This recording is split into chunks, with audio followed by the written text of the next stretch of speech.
All right, good afternoon and welcome back. We're gonna continue with our review sessions. Before I do that, I don't think they're on the Zoom right now, but I did have a question and I'm gonna see if I can pull it up.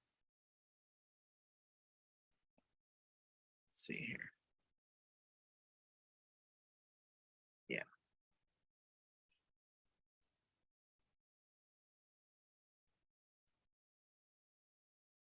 So the question was just about rounding. So if you haven't watched the previous recordings, or if you haven't watched, or if you haven't been on this, as a reminder, when it comes to rounding, you're going to follow the rounding rules for the majority of things. The only time that rounding is going to kind of vary is when we're talking about these they're called simple ones, I don't want to say one step and don't necessarily want to say simple, but basic unit conversions. Okay. So you might need to round or not round, and it's important to know when and when not to do that. So you do not round when you're going from the metric system to the metric system. So metric system, remember, that's grams and liters and meters, but we won't be doing any kind of meters in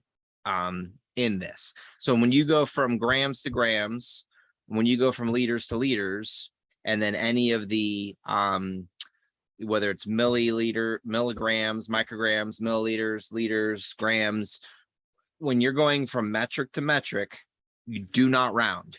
So like if I take this answer right here, my answer would just be 1.5 grams. If this number were 1275, your answer would be 1.275 grams. Do not round that answer. Okay. When you are going from the metric or the imperial or household units like pounds to kilograms, you may need to round to the nearest tenth. It just depends on what the answer ends in. So like when you're going from pounds to kilograms, you divide by 2.2. And then if that number is like 86.454545 repeating, you would round to the nearest tenth. So when you're going between different unit systems, household to metric or metric to household, then you are likely to round your answer to the nearest tenth if it needs it. It doesn't always need to be rounded, but if it does, that's when you do the rounding. Okay. And then you'll see that. And then with practice, you'll get a hang of it. And you will even see in the key, if I rounded my answer, then you know that's the right answer. And if you didn't round your answer, but you saw the answer key said to round, then you know, okay, you made a mistake. And if you have a question about it, you can email me or ask me when we do these reviews. Last time we went through the fluid replacement volume, and then we started with questions concerning like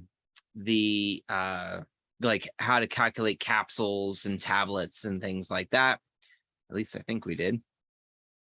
But if we didn't, I think I will go ahead and talk a little bit about that for today, because that'll be good practice, because I can't remember what we left off with last time. But so as a reminder, these are being recorded. I will post the Zoom recording link on Blackboard, and then this recording will also be available on YouTube. The practice questions are available on the OneDrive folder, and there's lots of practice. This is the practice set I'm going through. And then not next week, but probably the week before we do your exam, we'll kind of go through some more practice with the actual practice test, which is also on here, and you can go through on your own at your own time if you've not done so already. So let's talk about reading labels and then how to calculate medications with utilizing the label information. So there are two primary ways that you can set these up outside of just kind of, I would say, like using like using just kind of reasoning, you can do what I think most nursing students really like to do, and which I don't, have a problem with. I think it's a good thing to do, is you do what's called the order over available times your quantity. And that's how you're going to answer most questions that are based off of how much of a medication would you administer, most dosage type questions. Okay. Alternatively, you can use dimensional analysis.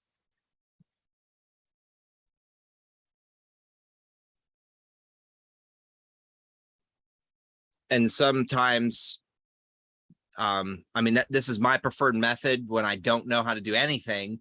When I look at a problem and I first set it up, I don't have to remember any kind of formulas. I just use dimensional analysis, and that usually gets me to where I need to go. But if you're comfortable with this, for the most part, most of the questions outside of the basic conversion type questions, you're going to use order over available times quantity.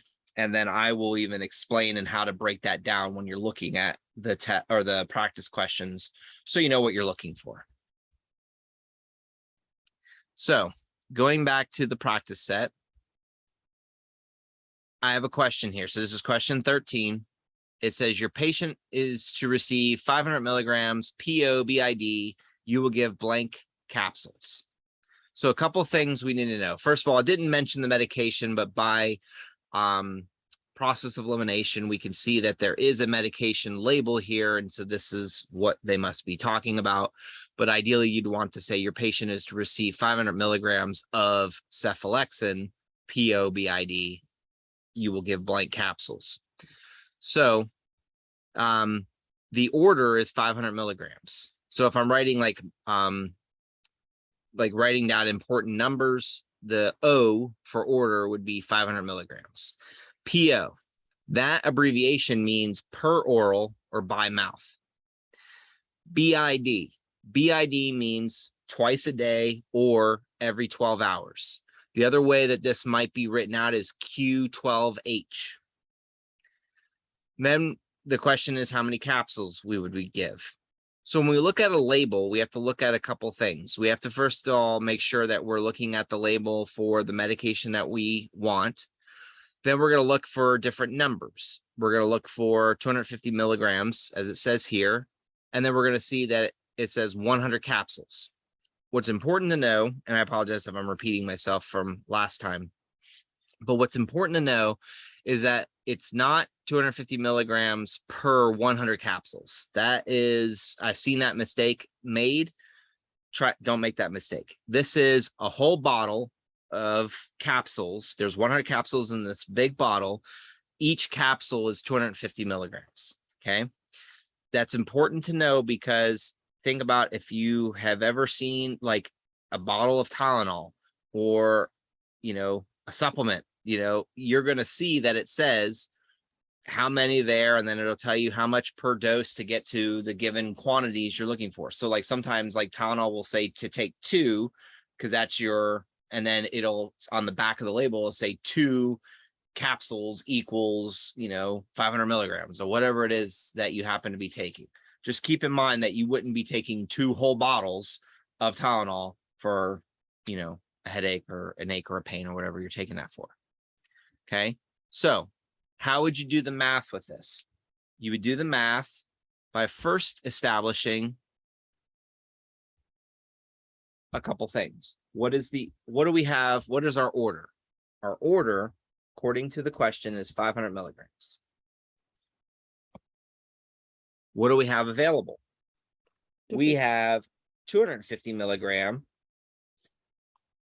and my quantity is per tablet. Did you have a question? No. Oh, okay.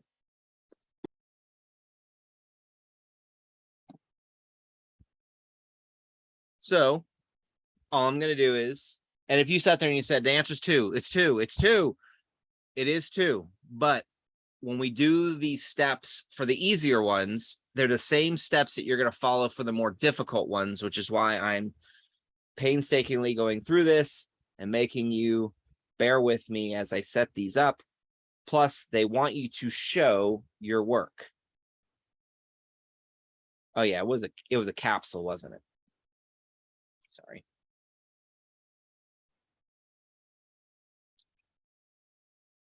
Let's say one capsule. So my order is 500 milligrams over my available 250 milligrams times my one capsule, which will give me an answer of 2 capsules. And you may be wondering, well, didn't you say it says to take 500 milligrams BID, what do I put for my answer? Well, if it doesn't explicitly tell you per dose or per day, it's per dose, okay? It will tell you specifically if it wants to know per day. It just wants to know what would you administer for that dose. So the answer for this would be 2 capsules. What about dimensional analysis? Well, if you're doing dimensional analysis, you would start off still with your order, the 500 milligrams, and then you would look at what you have available as your conversion factor. So your conversion factor is 250 milligrams per tablet or capsule. So what am I looking for? I'm looking for capsules. I have milligrams, and I'm trying to get rid of milligrams. So before I do anything, I know that I've set this up right and I'm left with just the 1 unit, which is my capsules. Each capsule contains 250 milligrams, and I'm going to get to the same answer. 2 capsules. So again, I'm just trying to show you a variety of different ways to come to a solution for these in case you ever get stuck. And sometimes it's helpful to be able to do that. But if you're very comfortable with this, then keep doing that. You're doing it right. I'm not telling you you're doing it wrong. Keep doing it. Whatever, as long as you're getting it right, you're doing it the right way.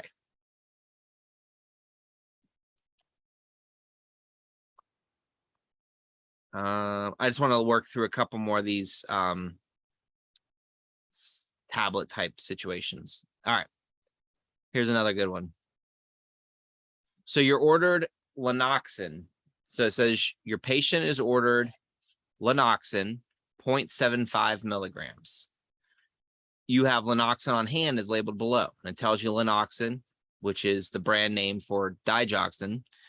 And then it tells you that in this bold area, and then kind of creating a contrast, you see it says 250, some weird symbol G, and then in parentheses 0.25 milligrams.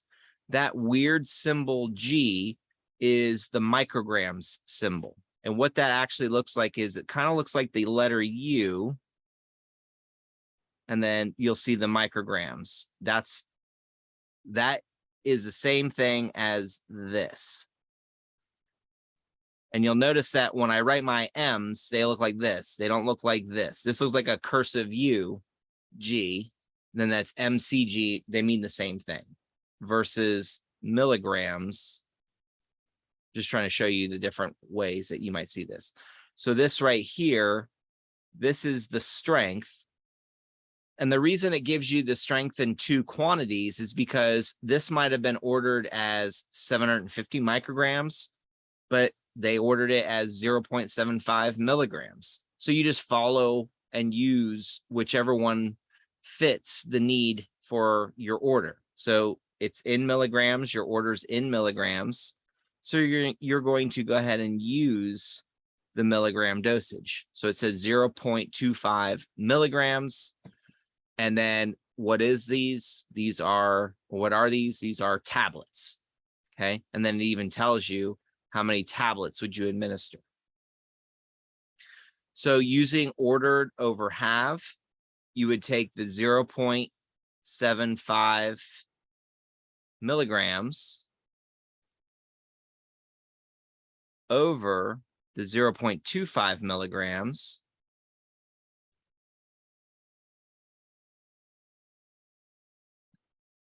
times your quantity of 1 tablet.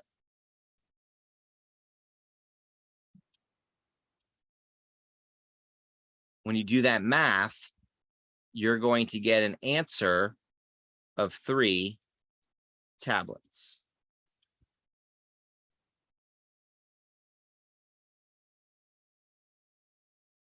You're starting to see why I write this out on the paper and the camera instead of with the mouse, but 3 tablets. So that's what you would put here. You would give 3 tablets. Okay. Now, the other thing that's important to know is tablets usually, not all the time, but usually are scored, meaning that you could give somebody a half a tablet if the order called for it. So you could cut this in half using a pill cutter. And then, so sometimes you might see where you would want to give a half dose of this Lanoxin or a half dose of another medication. And I'll show you an example of that in a minute. When you have capsules, though, capsules, even though they have like a center point, just they're like a cap, right? So one side is a little bit bigger and they fit together. And if you've ever pulled them apart, you know that they kind of like spill out. There's like a powder on the inside. You can't cut that in half and expect that you're getting 50-50 of the medication, because sometimes it's a mixture of things that become active once they're inside the body. And so that's why the whole thing needs to be swallowed, or if it's being like poured out and added to something to help with somebody who has difficulty swallowing, that's how those are handled. So the important thing is you cannot give half a capsule, but you can give half a tablet. Okay. So tablets can be scored and cut in half. Capsules cannot.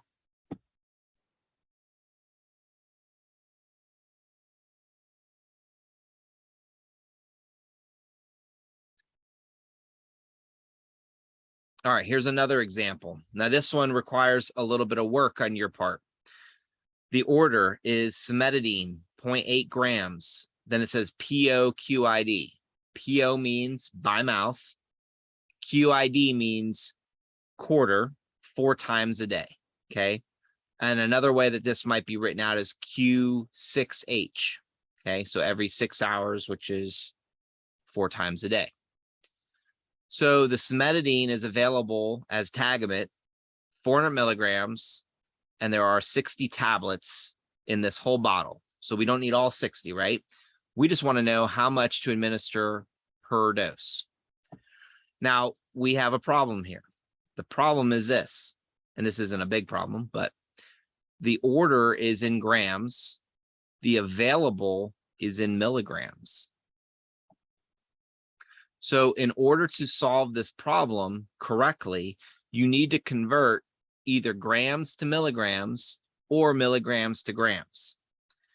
My recommendation is stick with what you have available and do your conversion with your order, okay? If you choose to do the other way, as long as they're both the same unit at the end of the day, we're going to be getting the same answer. So there's a couple ways you can do this. If you remember, 1 gram is 1,000 milligrams, or if you remember, you could just move your decimal 3 to the right.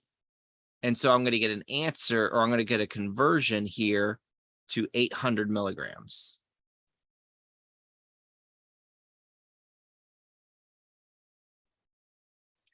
If you had converted the milligrams, 400 milligrams to grams, it would become 0.4 grams.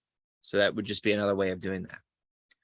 So I'm going to say for my order over available, 800 milligrams over 400 milligrams per tablet. And I'm just going to abbreviate that tab.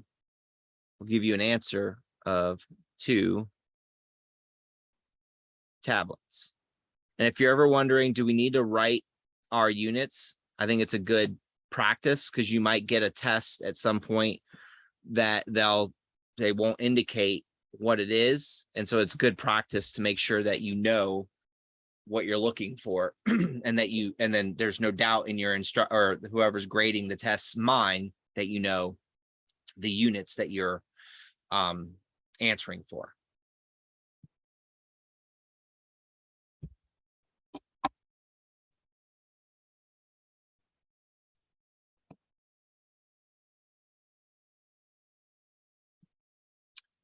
All right. I'm gonna do one more of those if I have one. And then we'll do some other things here. Don't worry, if you've seen some things and you're like, wait, I wanted to look at that. We're gonna get to some of these things. Plenty of time. All right. So let's look at number 18. Now, number 18 will be helpful to know. And then I have something that you need to kind of inquire about with your instructor. And I'll show you and I'll write this one out.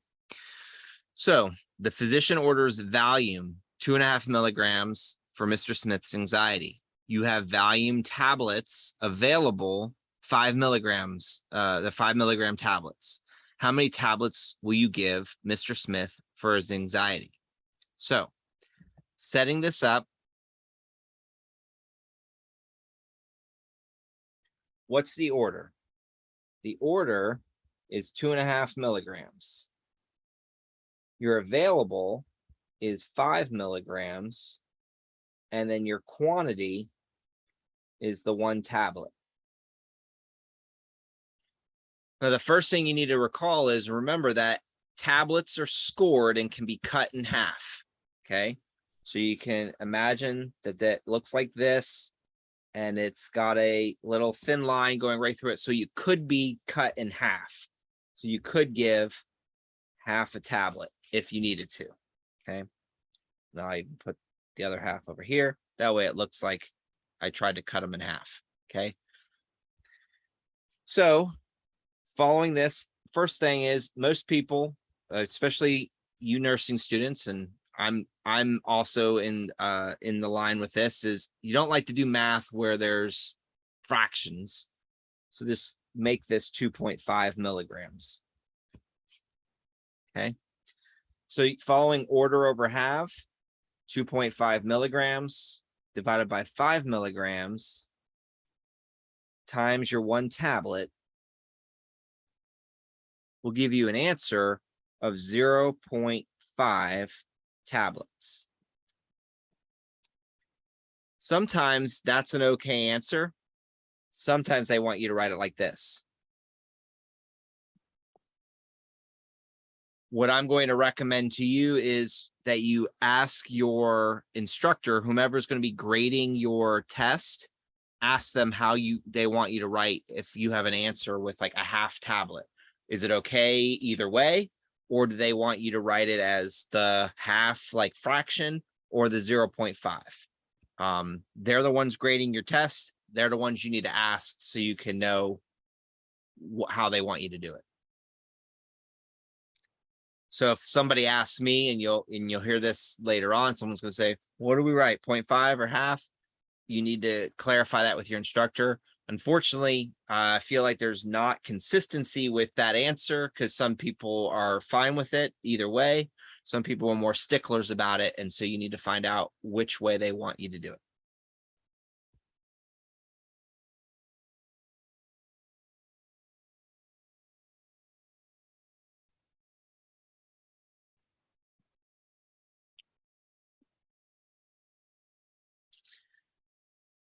All right. The next thing to talk about are what are called your suspension type questions. Okay, so your suspension type questions are essentially going to be solved the same way. The difference is you're going to be looking at, I'm going to start with one that's a little bit more straightforward. The difference is you're going to be looking at it from the standpoint of, I'm sorry, I'm just looking for one that's a little bit more straightforward. Here, we'll start with this one. When you're doing these problems, you're going to follow the same steps. If you're doing the order over available times your quantity, what I'm going to show you, you're going to follow the same steps. It's just a matter of understanding and looking at these problems and deciphering your order, your available, and your quantity. So let's look at this question here for Demerol. Demerol, the order is 75 milligrams. IM means intramuscular, so you know it's going to be an injection. Stat means now. It says it's available in a pre-filled syringe as shown below. how many milliliters will you give per dose?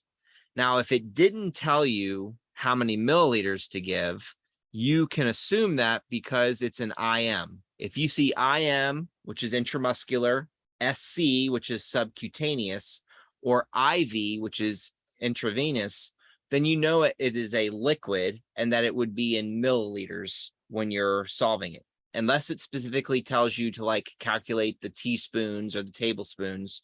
But for the most part, most of these are going to be in milliliters. Any of your liquid medications would be administered as a liquid or in milliliters. So we're going to look at our label. Our label says we have the mepridine, which is, I'm assuming, is the either brand name or generic for Demerol, 50 milligrams per milliliter. Okay. So our order is 75, our available is 50 milligrams, and then our quantity is 1 milliliter. So what I'm going to do is I'm just going to write that out. So my order is 75 milligrams. My available is 50 milligrams. And my quantity is 1 milliliter. And I ascertained all that information right from the label and the question that was asked. So following the order over have, I'm going to take 75 milligrams divided by 50 milligrams times my quantity, which is 1 milliliter. I'm going to take my calculator.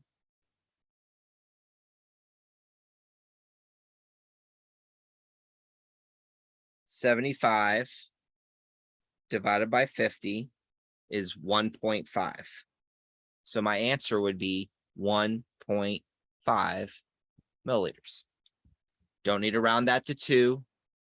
Don't need to add a 0 after the 5. That's your answer, 1.5, or which is the same thing as 1.5 milliliters. Now, since we're on this question, and this question does mention marking this thing called a Tubex, we're going to look at this and make a mark where it's appropriate. So it tells you to circle the correct amount. Sometimes it'll tell you mark the correct amount. Sometimes it'll tell you to shade the correct amount. Just make sure you are being very obvious with how you're marking where that 1.5 milliliter mark is. Okay. So if that's an arrow, if you're circling it, if you're shading it in, okay, there's a couple of different ways that you can answer that question.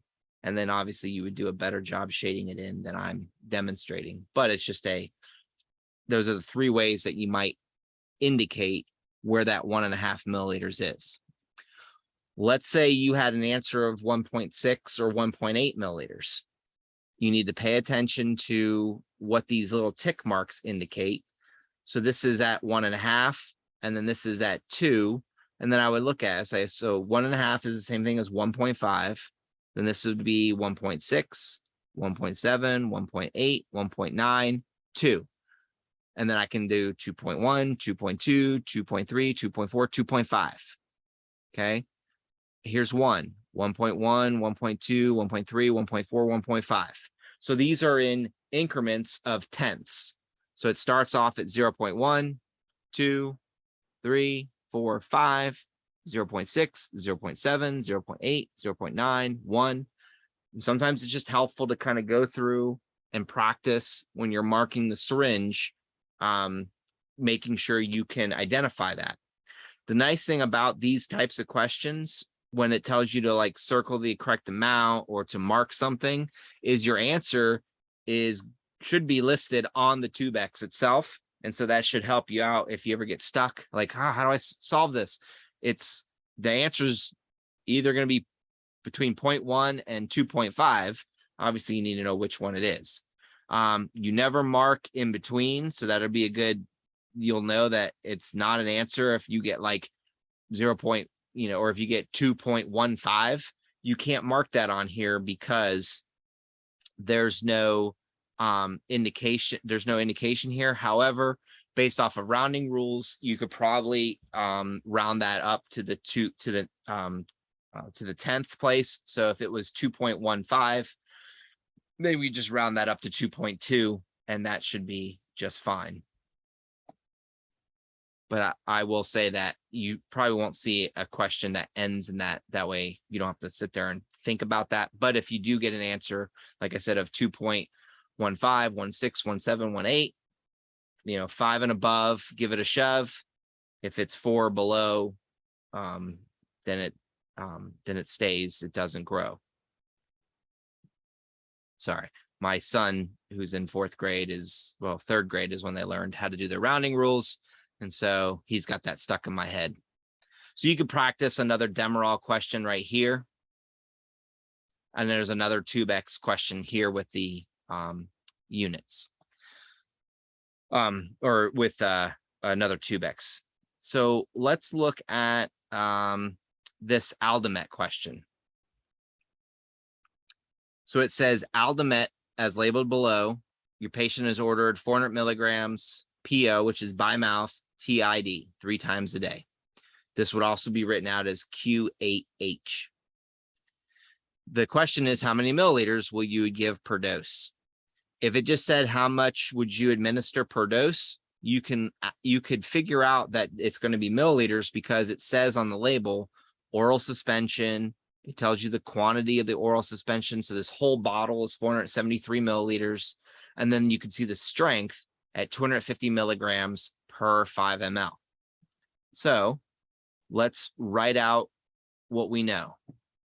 What is our order? Our order is the 400 milligrams.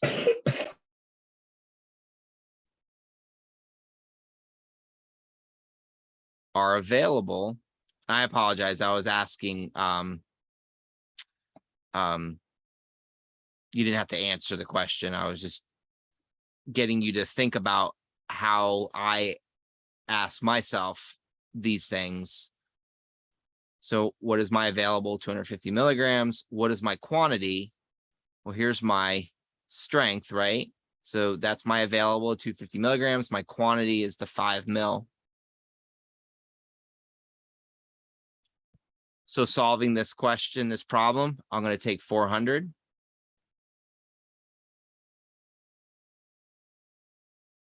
over the 250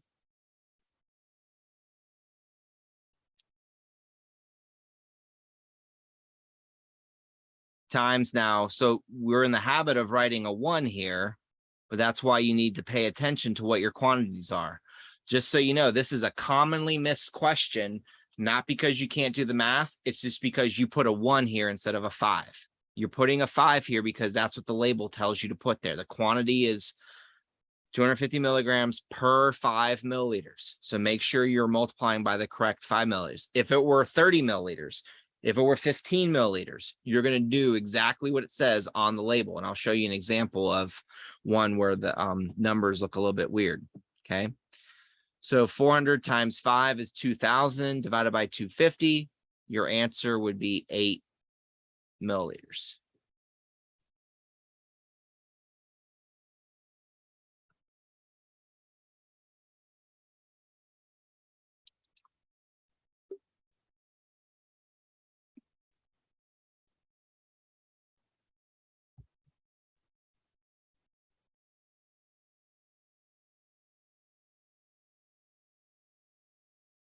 Any questions on any of the things I've gone over so far? Anything that I haven't gone over yet that you have a question about?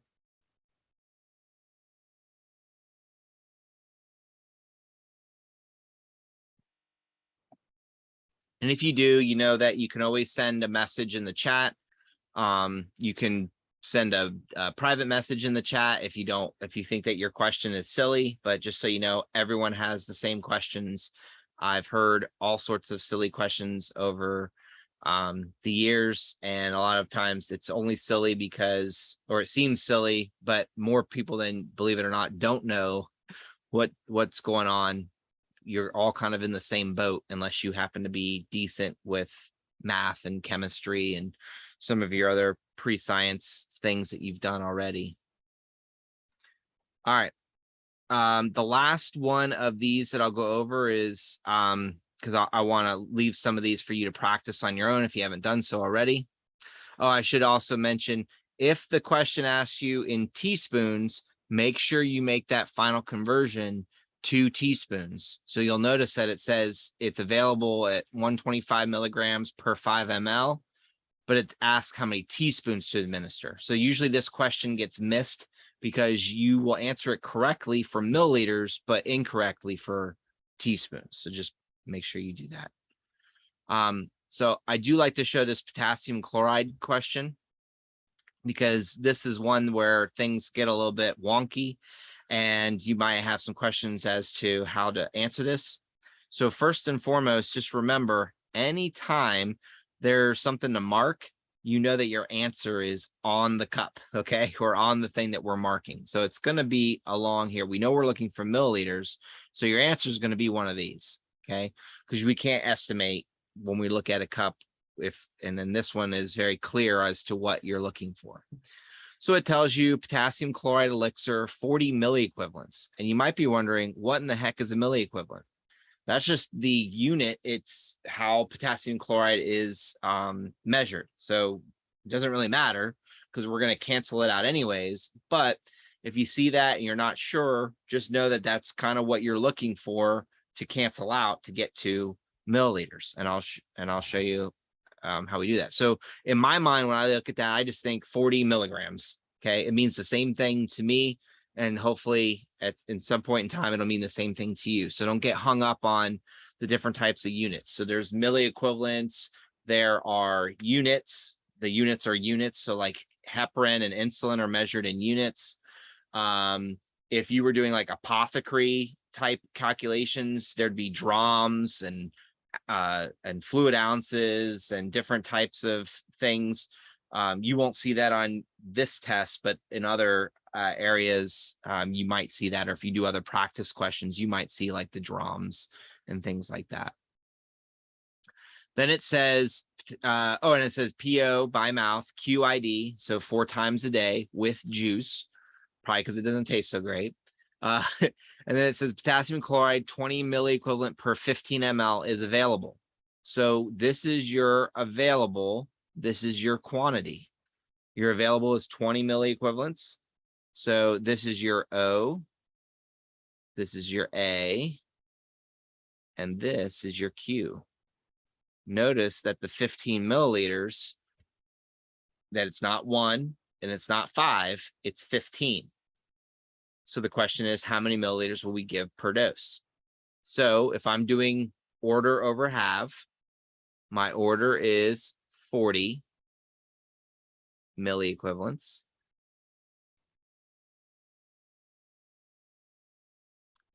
Over my available, 20 milliequivalents. Times my quantity. And again, this time it's 15 ml. So 40 over 20 is 2 times 15 gives me an answer of 30 milliliters. So if I'm circling the correct amount, okay, if it asks you to draw a line, shade in the cup, 30 milliliters. And I mentioned last week that, there's certain equivalents that you need to know that won't be given to you. Well, sometimes they do give it to you, right? 1 tablespoon is 15 milliliters. 1 teaspoon is 5 milliliters. Okay. So now you have some equivalents. Sometimes it might even just be accidentally provided to you when you're on the test. Also remember 30 milliliters is the same thing as 1 ounce. Okay.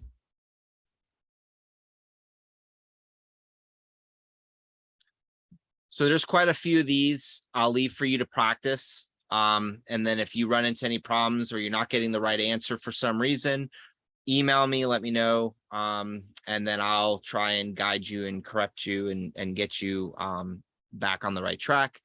Okay.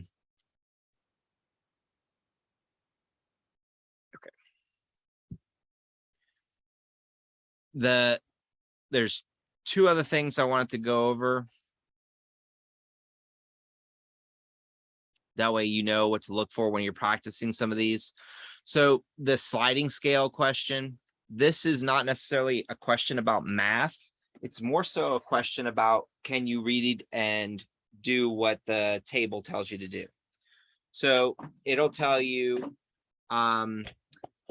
if the patient's blood glucose level before breakfast is 200, what should you do? Well, you're going to look at the sliding scale.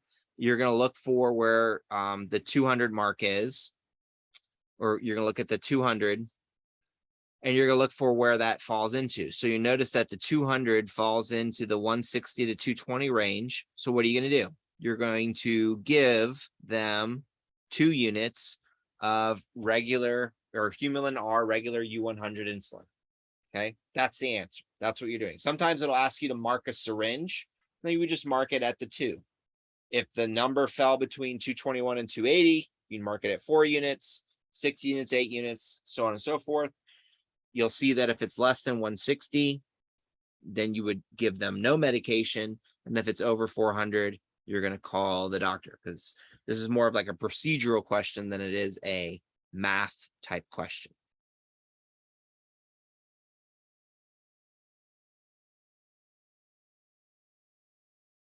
And then make sure you write out 2 units. This one's always one that gives everybody challenge. And it's just because there is a appropriate way to answer this question. And then there's the way you think you're supposed to answer this question. And sometimes they don't match up. And so I'm going to show you the right way to answer this question, and then I'll show you the where I got that information for. And I'm also going to show you how I would answer this question, just to make sure you're covering all your bases. And then you can always double check with your instructor to make sure that they indicate how you they want you marking these types of syringes. So it says the patient's to receive 10 units of regular insulin and 40 units of NPH. Then it tells you to select syringe A or B, and then mark the syringe with an arrow. It actually says 2 arrows to indicate the solution and amount to be drawn up first, and then the correct total medication level. So this gets to be a little bit of a challenge, and I'll explain why in just a moment.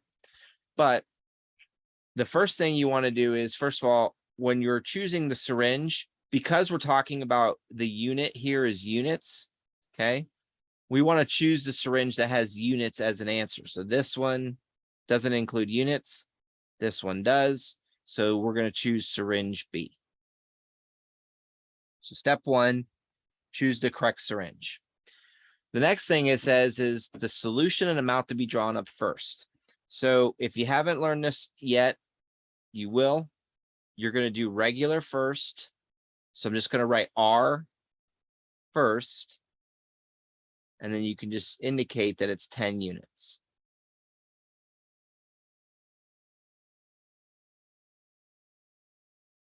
So 10 units regular first. The correct total would be 50 units, right? Because 40 plus 10 is 50.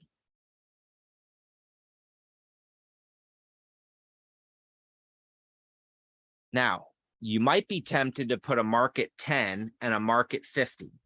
That would actually be the incorrect way to mark the syringe. So what you need to envision is the syringe is completely filled with both insulin, and you want to make sure, or both insulin types, and you want to represent that with the total syringe. So you can go ahead and mark at 50 because you know that's the total. So if you want to indicate that as T or total. So what did we draw up first? We drew up the regular insulin first.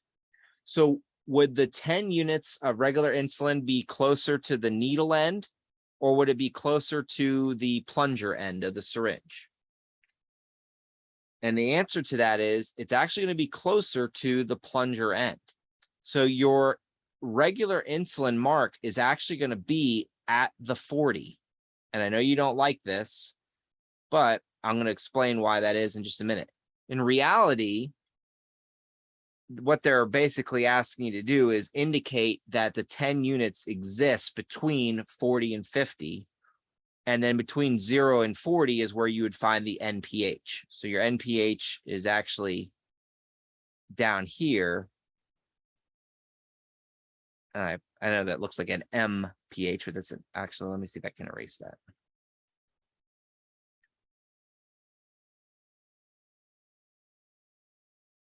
So my NPH is actually down in this area. And it's all of this. So that's where the 40 units of NPH are between 0 and 40. The regular is between 40 and 50. And then your total is 50. So I'm gonna pull up a graphic in just a moment. But in reality, if you've done this already, if you've done this in clinical, or if you've ever watched any of the YouTube videos showing when they're mixing and how to do the mixing of the insulin, you know that it all just mixes together. So there is no separation. This is purely hypothetical, which is why I mentioned writing out what you would do first, and then what your total is, and then try your best to mark it on the syringe. But let me show you the graphic that this is based off of.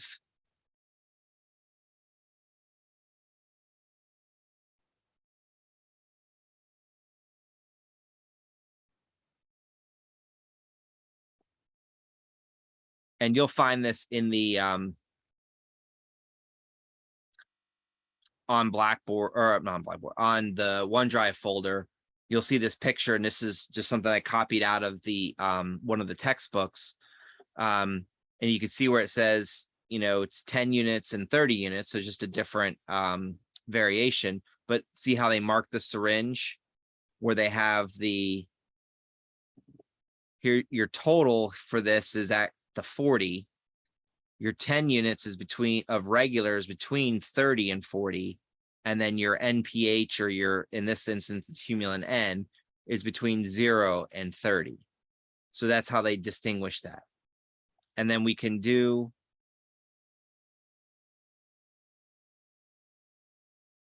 I think there's another example, but this is just another practice question down here. But basically what we're looking at here is when we look at this syringe, we can see how we're supposed to label that based off of what this textbook shows. So if you've got hung up and you're like, no, I would put a mark at 10 and then at 40, that's technically not how they want you to mark the syringe.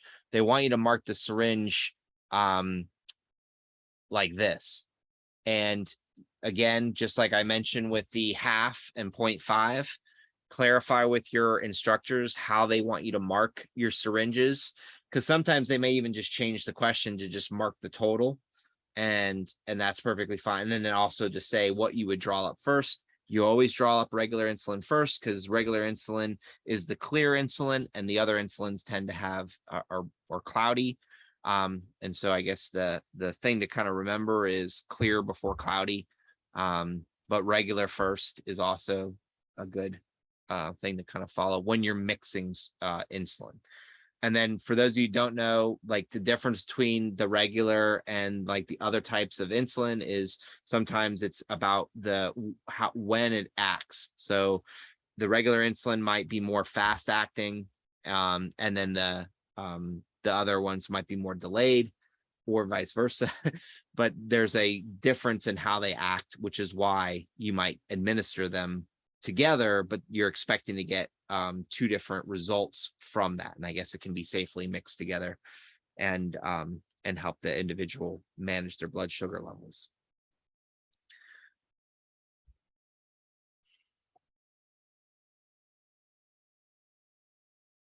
All right, so that's what I wanted to talk about today. Are there any questions?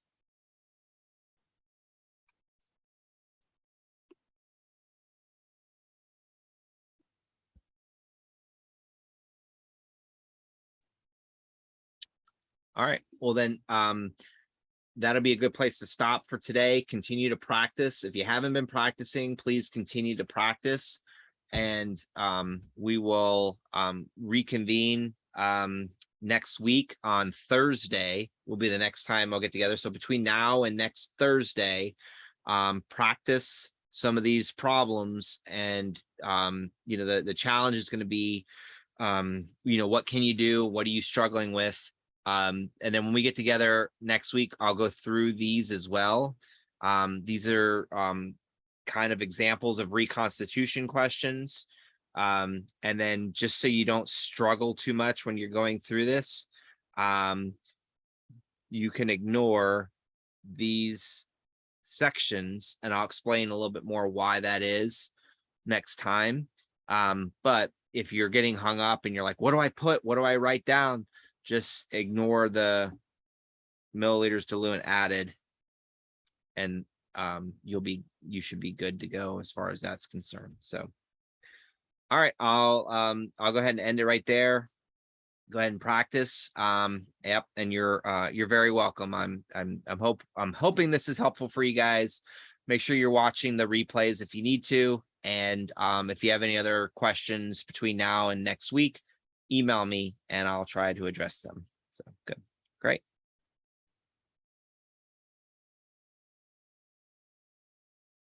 You're welcome. Bye.